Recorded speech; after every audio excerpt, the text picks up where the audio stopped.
नमस्कार, मैं हूं आपके साथ मेनका चौधरी और आज न्यूज़ रूम में बेहद ख़ास मेहमान हमारे साथ मौजूद हैं। हमारे साथ हैं उत्तर प्रदेश सरकार में बहुत ही युवा शिक्षा मंत्री स्वतंत्र प्रभार संदीप सिंह जी। इनका एक और परिचय है, ये स्वर्गीय कल्याण सिंह जी, जिन्हें हम बाबूजी के नाम से जानते हैं, उनके पोते हैं। संदीप जी, बहुत बहुत स्वागत है आपका न्यूज़ रूम में। धन्यवाद आपका। संदीप जी, शुरू करते हैं। शुरुआत बाबूजी से ही करते हैं, जिन्हें आप बाबूजी कहते हैं। जी, आपका और उनका संबंध कैसा था? बाबूजी कैसे थे? उनकी कौन सी बात आपको हमेशा याद रहती है? जैसा कि हमेशा होता है कि अपने जितने भी जो ग्रैंड पेरेंट्स होते हैं उनको अपने ग्रैंडसन या ग्रैंड डॉटर से एक विशेष लगाव होता है, उसी तरह से मेरा और बाबूजी का भी रिश्ता था, संबंध था। वो सबसे ज़्यादा अगर मैं कहूँ कि पूरे घर में किसी व्यक्ति से अपने पूरे परिवार में प्रेम करते थे तो वो मेरे को ही चाहते थे। और मुझे उनके साथ में समय बिताने में हमेशा से बहुत अच्छा लगता था। और हालांकि हम तो छोटे थे और हमेशा से बाबूजी को राजनीतिक जीवन में ही देखा। बाबूजी, जब मेरा जन्म हुआ उस समय बाबूजी मुख्यमंत्री बने थे और पहली बार मुख्यमंत्री पद की उन्होंने शपथ ली और मेरे जन्मदिन के दिन ही बाबूजी ने मुख्यमंत्री पद की शपथ ली। 1991। जी, 24 जून। तो मुझे हमेशा से बाबूजी से प्रेरणा मिलती रही कि हमें किस तरीके से बाबूजी ने हमेशा, जब भी क्योंकि मैं उनसे मिला, बाबूजी बहुत ज़्यादा व्यस्त रहते थे अपने कार्यों में, क्योंकि मुख्यमंत्री के तौर पे, और उसके बाद में भी जब भी हम सब लोगों ने देखा वो लोगों में हमेशा बाबूजी घिरे रहते थे। बहुत कम समय होता था कि वो परिवारजनों के संग में आकर के बैठ पाते थे और बातचीत कर पाते थे, लेकिन जितना भी उनको समय मिलता था बाबूजी हमेशा प्रयास करते थे कि परिवारजन के साथ बैठें और मेरे साथ में ख़ास तौर पे काफ़ी समय बिताते थे। उन्होंने हमेशा से हम लोगों को प्रेरणा दी कि हम सब मिलजुल करके रहें। बाबूजी को जिस तरह से कार्य करते हुए देखा, उनसे काम करने की हम सब लोगों को बहुत प्रेरणा मिली। बाबूजी ने हमेशा सिखाया कि सच्चाई का ही मार्ग हमें हमेशा अपनाना चाहिए और परिश्रम करने से हमें कभी भी पीछे नहीं हटना चाहिए। तो ये सारी चीज़ें मुझे कहीं ना कहीं लगता है कि हमें केवल और केवल अपने कार्य पे, अपने जो हमारा लक्ष्य है उस पर फोकस रहते हुए, जिस तरीके से बाबूजी ने भी कार्य किया, हमेशा निस्वार्थ भाव से हर एक व्यक्ति की बाबूजी ने सेवा करने के लिए जो उन्होंने अपने पूरे जीवन को समर्पित किया, वो सारी चीज़ें कहीं ना कहीं बाबूजी हम लोगों को भी सिखा करके गए और हम उसी तरह से सेवा कर रहे हैं। जी, तो संदीप जी, कभी ऐसा हुआ कि आप पिताजी की डांट से बचने के लिए बाबूजी के पास गए हों, या फिर अपनी कोई बात मनवाने के लिए, कोई मांग पूरी करवाने के लिए, ऐसा होता था? ऐसा हर जगह होता है कि कभी कोई गलती कर देते हैं या मालूम है कि घर पे डांट पड़ेगी, तो एक सहारा यही होता है कि घर में और जो ग्रैंड पेरेंट। पापा जी से बड़े जो हैं, जिनकी पापा जी सुन लेंगे, ऐसे व्यक्ति को हम लोग ढूंढते हैं और वो ग्रैंड पेरेंट्स होते हैं। क्योंकि अम्मा जी तो मोस्टली गांव में रहती थी और बाबूजी और हम लोग लखनऊ में ज़्यादा समय हम सब लोगों ने व्यतीत किया है। गांव भी जाते थे लेकिन लखनऊ में ज़्यादा समय व्यतीत किया है, तो बाबूजी के पास ही हम सब लोग भाग करके हमेशा जाते थे। और बचपन की ऐसी बहुत सारी कहानियाँ हैं, जब कोई भी ऐसी शरारत कर देते थे तो जा करके बता देते थे कि ये गलत हो गया है और मुझको बचा लीजिए। तो बाबूजी, गलती करने के बाद भी बाबूजी आपका सपोर्ट करते थे? वो तो स्वाभाविक होता है कि बच्चे अगर गलती कर देते हैं तो उनको बचाने के लिए ग्रैंड पेरेंट्स ही आते हैं सामने, और बाबूजी भी उस तरह से हमें हमेशा, चाहे गलत हो या सही हो, लेकिन बचाव करते थे। देखिए, पिता से ज़्यादा नज़दीकी हमेशा ग्रैंड पेरेंट्स की होती है, यानी कि दादा और पोते की जो जुगलबंदी होती है ना, वो अलग तरह की होती है। हाँ जी। तो आप भी कह रहे हैं कि कुछ ऐसा ही था। बिल्कुल। कहानी, किस्सा वो भी सुनाते थे कभी? कहानियाँ, मिलता था? बिल्कुल वक्त मिलता था तो बाबूजी कहानियाँ तो ऐसे सुनाते थे। अब मुझे ऐसे कोई कहानी उनकी विशेष तौर पे तो याद नहीं है, लेकिन जब भी बाबूजी को समय मिलता था तो बाबूजी आराम करते थे, लेट जाते थे और मेरे से बोलते थे थोड़ी देर मैं उनके पैर दबा दूँ। हाँ। तो मैं बिस्तर पे बाबूजी लेटे रहते थे और मैं बैठ करके, हालांकि हम लोग बहुत छोटे छोटे थे और बाबूजी के बस पैर को दबाना भी नहीं आता था, हम लोग खाली छू लेते थे बाबूजी के पैर को और ऐसे ही सहलाते रहते थे। लेकिन बाबूजी बोलते रहते थे बहुत आराम मिल रहा है, अच्छा लग रहा है। और बाबूजी अपने दिन भर की चीज़ों के बारे में बताते रहते थे। कोई अच्छी चीज़ होती थी, कोई रोचक चीज़ होती थी, हमको कहानियाँ सुनाते रहते थे। हमको बहुत आनंद आता था उन सारी चीज़ों में, बहुत खुशी होती थी कि बाबूजी के संग बैठ करके चीज़ों को हम लोगों को सीखने को मिल रहा है। कौन सी उनकी वो बात या हिदायत जिसे आपने गांठ बांध कर रख ली है कि नहीं नहीं, इसे तो नहीं भूलना, बाबूजी ने कहा है तो इसको अमल में लाना है? निस्वार्थ भाव के साथ में सेवा करना, अपने हित को और अपने किसी भी ऐसे फ़ायदे को आगे रखते हुए हमें कभी भी किसी भी चीज़ को, खास तौर पे जन सेवा के कार्य में कभी भी हमें आगे नहीं बढ़ना चाहिए। हमें हर एक व्यक्ति को एक समान रखते हुए और अपने जो भी आपके अधीन लोग हैं जिन्होंने आपको नियुक्त किया है और जिन लोगों की आपसे अपेक्षाएं हैं उनकी जो प्राथमिकताएं हैं उनको पहले प्राथमिकता देते हुए, उनकी चीज़ों को पहले प्राथमिकता देते हुए हम सब लोग कार्य करें। ये बाबूजी ने हम सब लोगों को एक हिदायत दी है और सीख दी है और मेरा प्रयास है कि बाबूजी के उन्हीं पद चिन्हों पे मैं आगे चल सकूं। देखिए, बाबूजी का बहुत सारे फैसले थे जो कि बहुत बड़े बड़े साबित हुए। एक फैसला था नकल विरोधी अध्यादेश, जिसने उत्तर प्रदेश में शिक्षा की पूरी तस्वीर ही बदल दी थी। ठीक है, वो अध्यादेश लेकर आए। उससे पहले यूपी बदनाम था कि यहाँ तो बिना नकल के परीक्षा नहीं हो सकती, यहाँ के स्टूडेंट्स को बाहर वो इज्जत नहीं मिलती थी, तवज्जो नहीं मिलती थी, सिर्फ नकल की वजह से। कल्याण सिंह ने अध्यादेश लेकर के वो आते हैं और जितने भी नकल माफिया हैं सबको जेल भेज दिया। और आप भी शिक्षा विभाग से जुड़े हुए हैं, ये कोई संयोग है या क्या? देखिए, संयोग तो मैं नहीं कह सकता, ये तो हमारा शीर्ष नेतृत्व है जो उन्होंने मुझको इस काबिल समझा और ये जिम्मेदारी मेरे कंधों पे दी है।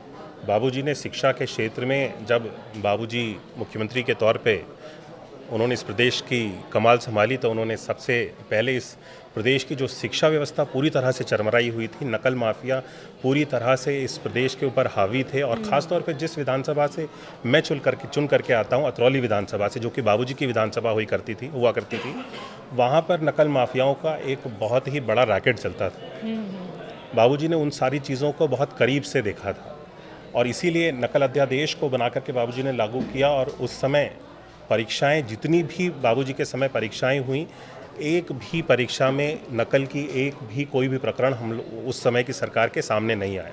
परीक्षा छोड़ दी थी बच्चों ने, परीक्षाएं छोड़ दी और जो रिज़ल्ट था वो रिज़ल्ट भी, मुझे लगता है इतिहास में इतना रिज़ल्ट इतना कम, इतने बच्चे फेल किसी भी समय किसी भी एग्जामिनेशन में नहीं होंगे जितने बच्चे फेल उस समय हुए थे। लेकिन इसका फ़ायदा मुलायम सिंह जी ने उठा लिया था। उन्होंने कहा कि हम सरकार में आए तो ये अध्यादेश हटाएंगे और जितनों पर केस दर्ज हुआ वो हटाएंगे, और हटा भी दिया उन्होंने।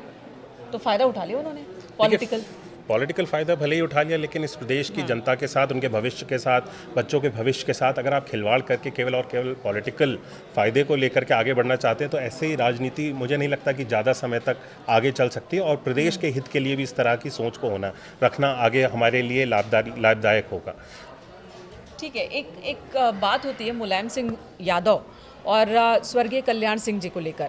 दोनों के बीच की जो अदावत थी वो अलग स्तर की थी, पर्सनल लेवल पर दोनों की लड़ाई हो गई थी, ऐसा लगता था। और एक वक्त आया कि मुलायम सिंह यादव खुद समाजवादी पार्टी में कल्याण सिंह जी को शामिल करवाते हैं। तो इस मसले पर कोई घर में बातचीत होती थी? क्या बातचीत होती? नहीं, घर में देखिए पॉलिटिकल, मैं सही बात बताऊं तो पॉलिटिक्स को लेकर के घर में कभी भी बाबूजी घर के अंदर परिवार में पॉलिटिकल डिस्कशंस को लेकर कभी भी नहीं आए। और हम लोग भी प्रयास करते हैं कि पॉलिटिकल लाइफ, हम सब लोग सुबह से लेकर के शाम तक पॉलिटिक्स में रहते हैं, लेकिन जब घर परिवार में होते हैं तो पॉलिटिक्स के बारे में चर्चा बहुत कम होती है। आपस में परिवार के लोगों के बारे में हम सब लोग थोड़ी चर्चा कर सकें, क्योंकि बहुत कम समय होता है कि जब सब लोग एकजुट होकर के घर में एक साथ मिल पाते हैं। तो पॉलिटिकल चर्चाएं तो नहीं होती, लेकिन फिर भी लेकिन जब वो समाजवादी पार्टी में आए, जब मुलायम सिंह यादव ने उन्हें शामिल कराया, उस वक्त तक आप बड़े हो चुके थे, मैच्योर्ड हो चुके थे, तब तो बात हुई होगी, चर्चा हुई होगी कि ये फैसला क्यों ले रहे हैं आप? जिंदगी भर ताउम्र बीजेपी के साथ रहे, हिंदू राजनीति को उधार देते रहे। देखिए, उस समय की मुझे लगता है परिस्थितियाँ ऐसी रही होंगी, क्योंकि बाबूजी का ऐसा व्यक्तित्व था कि वो जल्दी किसी चीज़ से समझौता नहीं करते थे। अगर उनका कुछ मानना है और उन्होंने कुछ ठान लिया, कुछ तय कर लिया, तो वो सारी चीज़ें बाबूजी कुछ सोच समझ करके और प्रदेश और सब लोगों के हित के लिए ही उस चीज़ को तय करते थे। और अगर बाबूजी के अनुसार कोई चीज़ नहीं होती थी तो एक बाबूजी की थोड़ी मैं क्या कहूँगा कि उनका ऐसा मानना था कि वो जब किसी भी चीज़ की जिद कर लेते थे तो वो किसी भी कीमत पर वो सारी चीज़ें पूरी होनी चाहिए थी। इस तरीके का थोड़ा बाबूजी का व्यक्तित्व था। और उस समय की परिस्थितियाँ जो भी रही होंगी, बाबूजी ने, क्योंकि बाबूजी हमेशा से मन से, दिल से, तन से, मन से, हर एक तरह से भारतीय जनता पार्टी के लिए पूरी तरह से समर्पित थे। और बाबूजी ने अपने एक भाषण में ये भी कहा था कि मैं जब तक इस जीवन में हूँ भारतीय जनता पार्टी के लिए हूँ, और जब इस जीवन में मेरा अंत भी हो जाए तो भी मेरा शव भारतीय जनता पार्टी के झंडे में ही लिपट करके जाए। और बाबूजी का ये कहना आज भी हम सब लोगों को, हमारी आँखों में हम सब लोग आँखें नम हो जाती हैं, भावुक हो जाते हैं। और बाबूजी ने पूरा जीवन भारतीय जनता पार्टी की सेवा करी है और भारतीय जनता पार्टी को खास तौर पे उत्तर प्रदेश में बाबूजी ने एक नया स्थान और एक मजबूती देने का काम। इसमें कोई दो राय नहीं कि जो यूपी में एक बड़ा टर्न आया था यूपी की राजनीति में या कहें कि देश की राजनीति में, जिस आंदोलन की वजह से बीजेपी सत्ता में आ पाई है, उस आंदोलन में बहुत बड़ी भूमिका कल्याण सिंह जी की रही है। लेकिन मैं फिर मुलायम सिंह यादव पर आऊँगी। क्या हुआ था, आखिर इतनी अनबन क्यों होती थी? देखिए, मैं पॉलिटिकल, क्योंकि मैं वाकई में आपको बताऊंगा कि मैं पॉलिटिक्स में उस समय मैं एक स्कूल में स्टूडेंट था और इतनी ज़्यादा घर में पॉलिटिक्स को लेकर के चर्चाएं मेरी नहीं होती थी। लेकिन उस समय की पार्टी को लेकर के कोई इस तरह की परिस्थितियां बनी होंगी, बाबूजी की कोई इच्छा रही होगी जिसको लेकर के पार्टी के शीर्ष नेतृत्व उस वक्त स्वीकार नहीं कर रहा होगा। तब मजबूरी में मुझे लगता है कि बाबूजी को उस समय वो निर्णय लेना पड़ा होगा। और वो बहुत लंबा समय नहीं था कि बाबूजी भारतीय जनता पार्टी से दूर रहे। बाबूजी ने अपने संगठन को भी, अपनी पार्टी को भी बना करके तैयार किया, लेकिन बाबूजी अंदर मन से भारतीय जनता पार्टी से हमेशा जुड़े रहे। और अंत में जाकर के अपने पार्टी को भी बाबूजी ने भारतीय जनता पार्टी में, जब सभी भारतीय जनता पार्टी के शीर्ष नेतृत्व बाबूजी से एक बार मिलने के लिए गए और उनसे कहा कि आप हमारे साथ में ही हमेशा से जीवन भर रहें और हमारे साथ ही मिलके चलिए, तो उन्होंने अपनी पार्टी को भी समाप्त करते हुए। संदीप जी, जो पॉलिटिक्स के जानकार हैं वो तो यहाँ तक कहते हैं कि अगर कल्याण सिंह जी थोड़ा सा अपने अग्रेशन पर कंट्रोल रखते, थोड़ा सा, तो शायद वो अटल बिहारी वाजपेयी और लाल कृष्ण आडवाणी के बाद तीसरे नंबर पर बड़े नेता होते, पद और कद और कहीं ज़्यादा बड़ा रहा होता।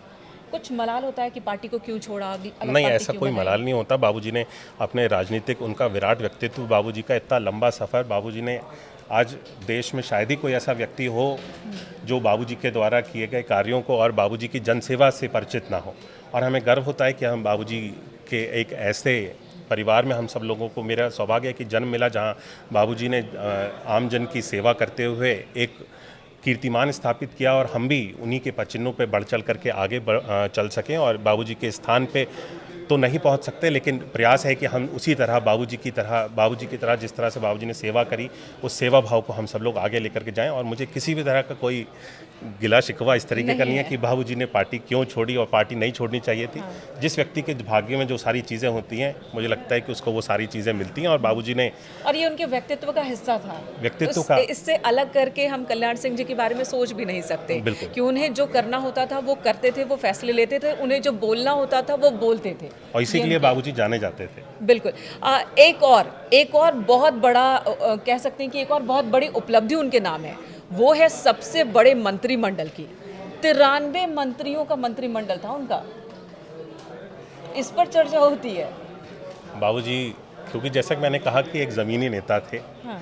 और उस समय की परिस्थितियों को देखते हुए सभी सर्व समाज के लोगों को और हर हिस्से से, हर वर्ग के लोगों का सरकार में हिस्सा हो, उनका एक अस्तित्व हो, उसको बनाने के लिए उस समय महत्वपूर्ण होगा कि वो निर्णय लिया गया कि सरकार का जो अभी तक का सबसे बड़ा मंत्रिमंडल बाबूजी की सरकार में रहा है और सब लोगों को यूपी में 93 मंत्री, उत्तर प्रदेश में। और मुझे लगता है कि उस समय की ये मांग रही होगी कि हर एक वर्ग का एक व्यक्ति सरकार का हिस्सा बने, और बाबूजी ने उस मांग को पूरा किया। हालांकि उस वक्त उत्तर प्रदेश और उत्तराखंड एक था, टूटा नहीं था। हाँ जी।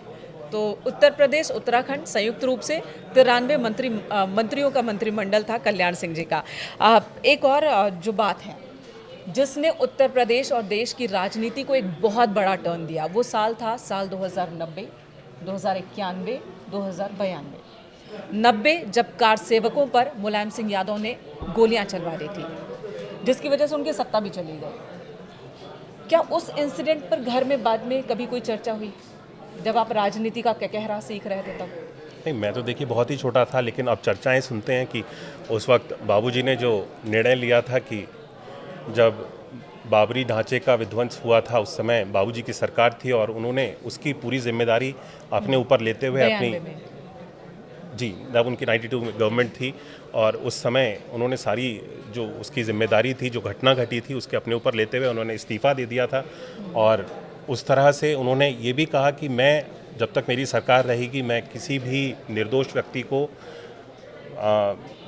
निर्दोष व्यक्ति की हत्या नहीं होने दूंगा, और किसी भी गलत काम को मैं ऐसा नहीं चाहूँगा कि कोई भी राम भक्त हो या कोई भी कार सेवक हो उसकी जान जाए। उसको देखते हुए उन्होंने ये निर्णय लिया था कि उस समय की जो भी प्रशासन था सब लोगों को रोका था कि गोली कोई भी नहीं चलाएगा और बाकी जो भी संसाधन लगाए जा सकते हैं लोगों को रोकने के लिए, उस घटना को होने से रोकने के लिए हर एक चीज़ का प्रयास कर लिया जाए, लेकिन किसी भी व्यक्ति की जान नहीं जानी चाहिए। इस चीज़ के ऊपर उन्होंने पूरा फोकस किया था और मुझे लगता है कि वहाँ से बाबूजी का वो जो निर्णय था कि बाबूजी का एक हिंदुत्व के चेहरे के रूप में बाबूजी बन करके इस देश के सामने उभरे और जिन्होंने सनातन धर्म की सेवा करने वाले लोगों की उनकी रक्षा के लिए अपनी सरकार तक बाबूजी ने न्यौछावर कर दी।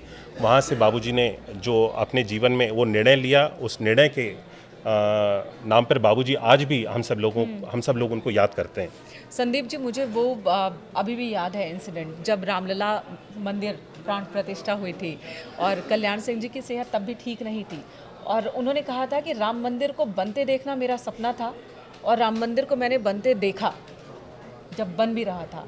तो वो बहुत भावुक कर देने वाला क्षण था। एक परिवार के नाते आप भी उस वक्त उनके साथ मौजूद थे। देखिए, बहुत मुझे लगता है कि हम जो अपने जीवन में लक्ष्य हम रखें और जो हमारा सपना हो, सबसे बड़ा हमारा जीवन का जो सपना हो, अगर हम अपने जीते जी उस सपने को प्राप्त कर लें, उस लक्ष्य को प्राप्त कर लें, तो मुझे लगता है कि हमारे लिए हमारा जीवन सिद्ध हो जाना, हमारा जीवन सफल हो जाने के बराबर हो सकता है।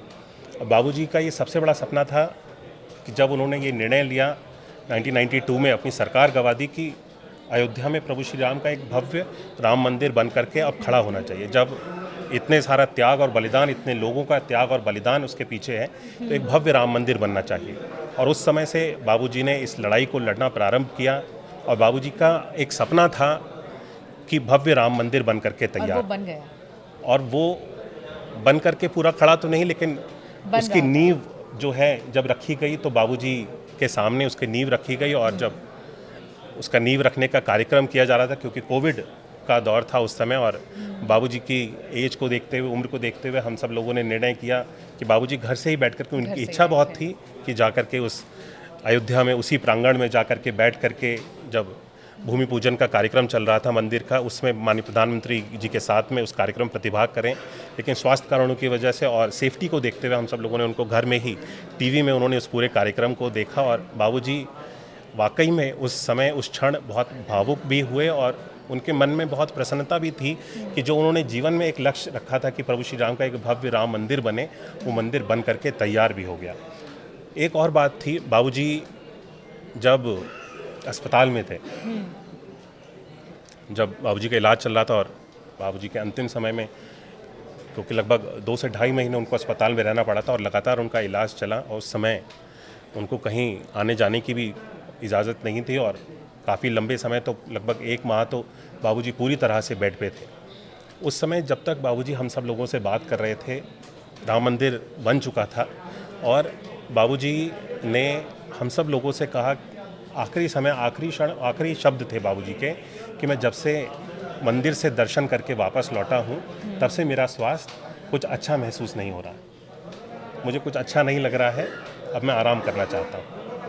जबकि बाबूजी मंदिर कहीं नहीं गए थे, अपने अस्पताल के कमरे में थे और बाबूजी काफ़ी लंबे समय से, और स्वयं अकेले तो बाबूजी चल करके किसी भी मंदिर में नहीं जा सकते थे जब तक कोई व्यक्ति सहयोग से उनको ना लेकर के जाता। तो इसका मतलब क्या था? उसका भाव ये था, बाबूजी उस बिस्तर पे वहाँ पे लेटे हुए उन्होंने हम सब लोगों से कहा कि मैं मंदिर जा करके दर्शन करके आ गया हूँ और अब मेरा जो है मन, मेरी तबीयत अच्छी नहीं हो रही, अब मैं आराम करना चाहता हूँ। तो बाबूजी वहीं से प्रभु श्री राम लला के दर्शन वहाँ से करके, मतलब इसे श्रद्धा कह सकते हैं, श्रद्धा भाव बाबूजी की ऐसी थी, अस्पताल में था, लेकिन उनका भाव, उनकी आत्मा, उनका मन वहाँ मंदिर में जाके दर्शन करके आया उस समय। ऐसे ही कुछ और फैसले थे जो उनके दिल के बहुत करीब थे, चाहे वो 3 तलाक का मसला हो या धारा 370 को लेकर उन्होंने कहा था कि इसे हटा देने का वक्त आ गया, और जिस साल कहा उसी साल के अगस्त में फैसला ले लिया केंद्र सरकार ने, उसे हटा भी दिया 2019 में। तो बहुत सारे फैसले उनके सामने हुए। अब एक यूसीसी का भी बड़ा फैसला हुआ, उत्तराखंड ने पहला कदम उठा दिया। आज होते तो क्या सोच रहे होते?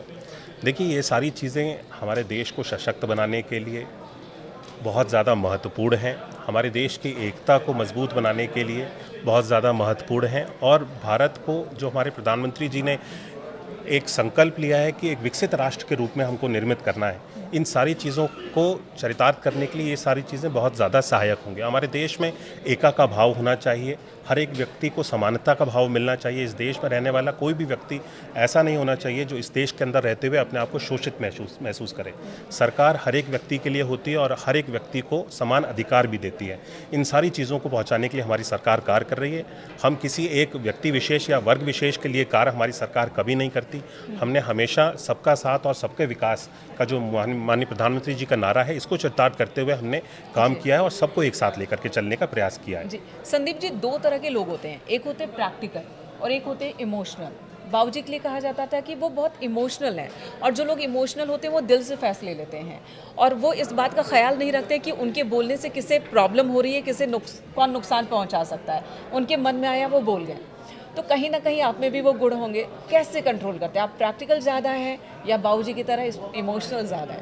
देखिए, एक व्यक्ति के अंदर ये दोनों चीज़ों को होना, प्रैक्टिकल और इमोशनल दोनों होना, मुझे लगता है कि बहुत ज़्यादा आवश्यक होता है। केवल अगर आप प्रैक्टिकल होकर के आगे बढ़ेंगे तो मुझे लगता है कि निर्गुण हो जाएंगे। बहुत सारे निर्णय आपके ऐसे हो जाएंगे जो लोगों के हित के लिए नहीं होंगे और आप कहीं ना कहीं फिर हिटलर कहलाए जाएंगे अगर आगे जा कर के। वो उम्मीद नहीं कर एक सकते। नेता से आप उम्मीद नहीं कर सकते। आप एक नेता होने के नाते जब आपके साथ में जनता आपके ऊपर विश्वास करती है और अपना नेतृत्व के रूप में आपको चुन करके आगे भेजती है, तो एक व्यवहारिक और प्रैक्टिकल दोनों पक्ष के साथ में हमें सोच करके आगे बढ़ना चाहिए। जिस जगह पे आवश्यकता है, कई जगहों पे व्यवहारिक दृष्टिकोण को भी हमें आगे प्राथमिकता देनी होती है। कोई चीज़ गलत भी है, लेकिन अगर व्यवहारिक तौर पे अगर वो चीज़ ठीक नहीं है तो हमें कई बार गलत चीज़ को भी, क्योंकि उस व्यक्ति के सहयोग के लिए अगर हम किसी चीज़ को, व्यक्ति विशेष के सहयोग के लिए कोई गलत चीज़ करके अगर हम उसको लाभ दे सकते हैं, तो हमें ऐसा निर्णय लेना पड़ता है राजनीतिक जीवन में कि ये गलत चीज़ करके भी अगर इस परिवार को, इस व्यक्ति को लाभ हो जा रहा है तो इसको लाभ दे दीजिए। सही तो के लिए गलत करना गलत नहीं है, आप ये कह रहे हैं? सही के लिए गलत करना गलत नहीं। चलिए, आप 33 साल उम्र है आपकी, बीते 8 साल से आप मंत्री हैं, बहुत कम एज में, और बहुत बड़ी जिम्मेदारी है। शिक्षा विभाग जिसमें कठोरतम कदम उठाया आपके दादाजी ने, आप उसी विभाग में हैं। अपने अभी तक के काम को, अपनी उपलब्धियों को आप कितना नंबर देते हैं? देखिए, मैं खुद के काम को तो नंबर देने में मुझे नहीं लगता कि मैं सक्षम हूं, और मैं दे भी नहीं सकता कि मैं अच्छा कार्य कर रहा हूं या बुरा कार्य कर रहा हूं। ये तो आप लोग और प्रदेश की और देश की जनता तय करेगी कि किस तरह से उत्तर प्रदेश के अंतर्गत हमारी भारतीय जनता पार्टी की सरकार ने योगी जी के नेतृत्व में पिछले 8 वर्षों के कार्यकाल में काम किया है। और जहाँ तक शिक्षा की आपने बात कही, शिक्षा का, क्योंकि पिछले सरकार में भी 2017 से 22 तक भी मेरे पास शिक्षा विभाग का दायित्व था और राज्य मंत्री के रूप में तब मैं शिक्षा विभाग देख रहा था, और दूसरी 2022 की सरकार में राज्य मंत्री स्वतंत्र विभाग के रूप में इस विभाग को देख रहा हूँ। परिषदीय विद्यालय की बेसिक शिक्षा विभाग की अगर मैं बात करूं तो इस विभाग के अंतर्गत बहुत ज़्यादा अमूलचूल परिवर्तन हम लोगों को देखने को मिले हैं, और ये आम व्यक्ति, आम जनता के सामने है। अच्छा, उत्तर प्रदेश के स्कूलों की तस्वीर भी बदली है जी। अभी आपने एक स्कूल का उद्घाटन किया, वो देखकर कोई नहीं कहेगा कि सरकारी स्कूल है, बिल्कुल प्राइवेट स्कूल की तरह। अभी ग्रेटर नोएडा में ही एक स्कूल था जो कि पुराना स्कूल था, और इस विद्यालय की इमारत को ध्वस्त करके और नया विद्यालय उसी स्थान पे बना करके तैयार किया गया, और बहुत ही इको फ्रेंडली बिल्डिंग है। मुझे लगता है कि आपको भी कभी अवसर मिलेगा, समय मिलेगा तो आप विद्यालय को जा करके देखिएगा। बहुत सुंदर विद्यालय, परिषदीय विद्यालय यहाँ बना करके तैयार किया है।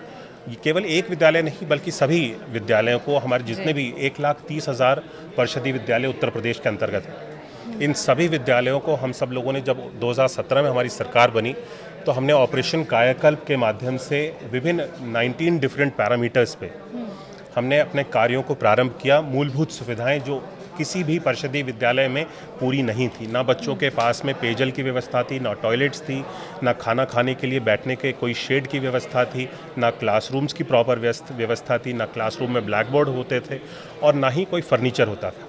और यहाँ तक कि विद्यालयों में भी 2017 से पहले जो टीचर्स पढ़ाने जाते थे, टीचर्स के नाम पर कोई और एडहॉक या प्रॉक्सी टीचर पढ़ाने के लिए जाता था, और जो वास्तविक में मूल शिक्षक वहाँ पर नियुक्त होता था वो अपने किसी और कार्यों में व्यस्त रहते थे। इस तरह की व्यवस्थाएं हमने। चीज़ें कंट्रोल में है। वो सेल्फी वाले का कोई फ़ायदा हुआ देखिए, टीचर्स पहुंचे और अब ये तो सेल्फी आपको भेजें। बताना है और किस तरह की परिषदीय विद्यालयों की स्थिति है।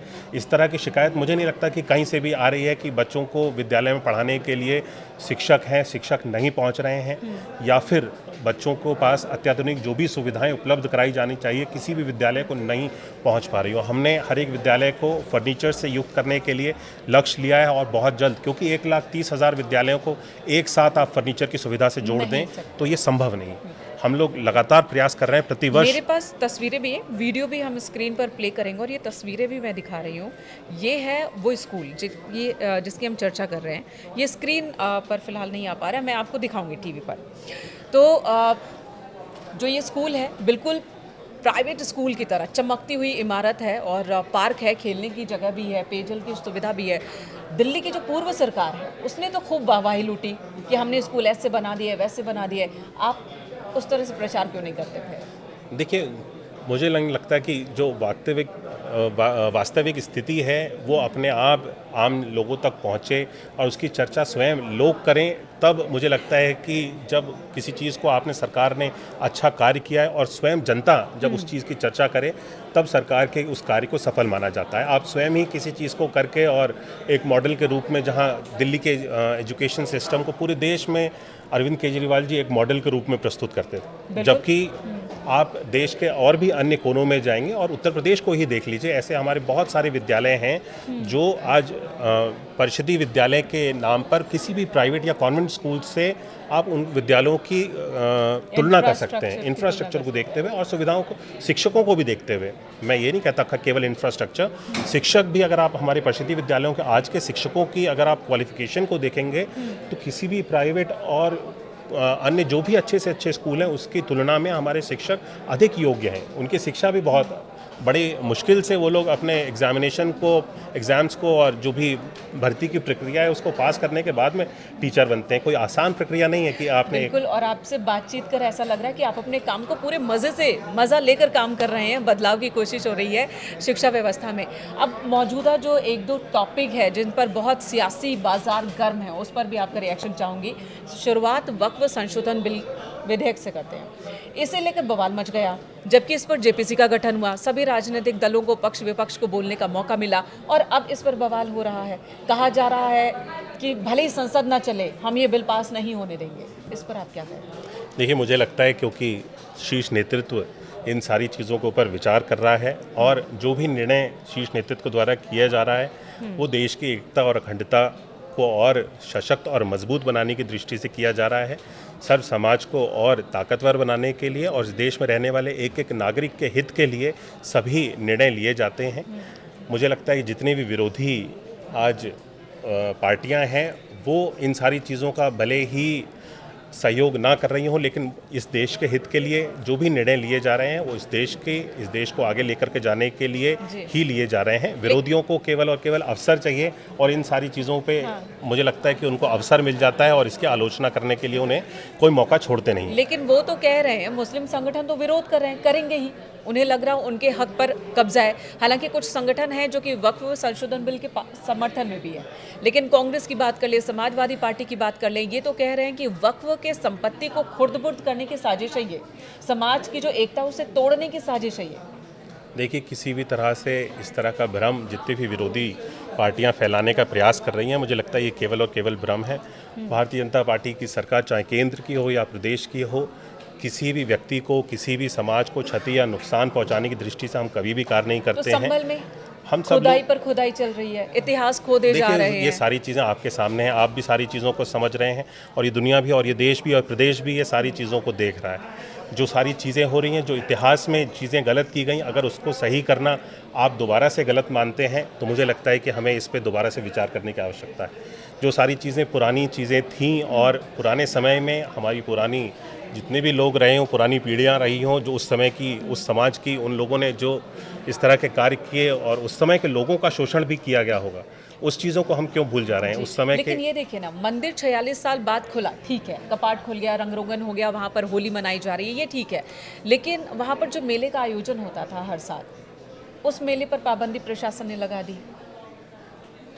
देखिए, ये सारी चीज़ें मुझे लगता है कि वहाँ पर व्यवस्थाओं को सुचारू रूप से चलाने के लिए जो भी निर्णय लिए जाने होते हैं, किसी तरह का कोई दंगा ना हो और किसी तरह के कोई सामाजिक इस तरह की घटना ना हो जहाँ पे उत्तर प्रदेश सरकार को ऐसा कोई निर्णय लेना पड़े, कोई कठोर कदम लेना पड़े जिससे कि इस प्रदेश की जनता को कोई हानि हो, इस प्रदेश में रहने वाले लोगों को कोई हानि हो। इस चीज़ को नज़र में रखते हुए इस तरह के निर्णय लेने पड़ते हैं, जिस तरह के जब वहाँ पे वैसे ही हम सब लोग देख रहे हैं कि स्थितियाँ कितनी संवेदनशील है।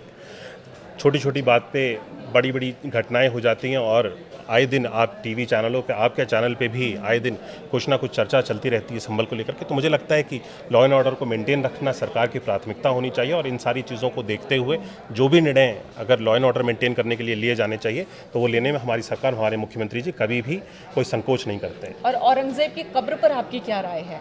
कब्र हटाने की मांग हो रही है, वीएचपी, बजरंग दल सड़कों पर उतर आए हैं। वहाँ विपक्ष कह रहा है कि ये तो सत्ता पक्ष के शय पर हो रहा है और समाज को यहाँ भी बांटा जा रहा है। नागपुर में हिंसक स्थिति बन गई। औरंगजेब की कब्र हटनी चाहिए या नहीं? देखिए, मैं तो इस पर कोई टिप्पणी नहीं कर सकता हूँ। अब ये सारी चीज़ें सब मिल करके जो तय किया जाएगा उसको माना जाएगा। लेकिन जहाँ तक औरंगजेब की बात है, उनको कुछ लोग अपने आदर्श के रूप में शायद मान करके चलते हैं और जिस तरह से जितना हम सब लोगों ने औरंगजेब के बारे में पढ़ा है, समझा है, जाना है, उनके जैसा व्यक्तित्व मुझे नहीं लगता कि इस देश में, इस दुनिया में कोई भी ऐसा अभिभावक या माता पिता ऐसे होंगे जो चाहेंगे कि उनकी संतान औरंगजेब जैसी बने। और उनको अपने एक रोल मॉडल के रूप में लेकर के चलने वाले ऐसे जितने भी लोग हैं, मैं उनसे भी कहना चाहूँगा कि हमें हमारे देश को, उनकी देश की जो आंखों में हम सब लोग धूल झोंकने का कार्य कर रहे हैं केवल और केवल राजनीतिक अपने फ़ायदों को उठाने के लिए, हमें इस देश के इतिहास के बारे में, इस देश की भारत की संस्कृति के बारे में हमें इस देश के लोगों को बताना चाहिए, अपनी परंपराओं को आगे लेकर के जाना चाहिए। और हमारे सनातन धर्म में हम हर एक व्यक्ति को एक, और अपने माता पिता को जो सम्मान हमारे सनातन धर्म में दिया जाता है, वो कहीं ना कहीं अगर हम औरंगज़ेब को अपने रोल मॉडल के रूप में, हमारे देश में जितने भी ऐसे लोग हैं जो उनको एक रोल मॉडल के रूप में लेकर के चल रहे हैं, जितने विरोधी लोग हैं, तो ये कहीं ना कहीं एक अच्छा हम लोग संदेश अपनी आने वाली इस नई पीढ़ी को एक अच्छा हम सब लोग मार्क नहीं दे रहे हैं। जी, बहुत बहुत धन्यवाद आपका न्यूज़ 18 पर आने के लिए और सभी बातों पर, सभी मसलों पर विस्तार से बातचीत करने के लिए। कल्याण सिंह जी यानी कि बाबूजी, और अपने बारे में भी विस्तार से उन्होंने बताया। बहुत बहुत धन्यवाद आपका। Thank you so much.